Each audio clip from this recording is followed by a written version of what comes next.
आता आम्हाला असं वाटलं होतं की अनेक जण जाऊन प्रयत्न करतो, विशेषतः रहाडचे अध्यक्ष बच्चू कडू आमदार किंवा गिरीश महाजन अनेक मंडळी की जी आता ओबीसी दाखलेची कुणबीत निघालेली आहे 54 लाख लोकांना देण्याची सुद्धा प्रक्रिया त्यांनी सुरू केलेली आहे.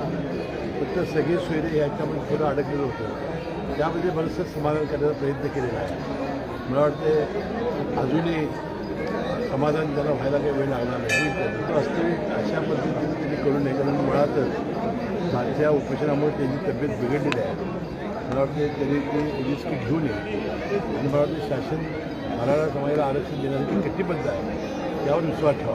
अनेक वेळेला मुख्यमंत्री असतील, दोन्ही उपमुख्यमंत्री असतील आणि जे जाणारे शिवपंडित त्यांनी समजावून सांगितलं होतं की आम्ही कुणबी जेवढे जर तुम्ही पुरावे द्याल तेवढ्या लोकांना मराठा समाजाच्या आम्ही कुणबीचे दाखले देऊ.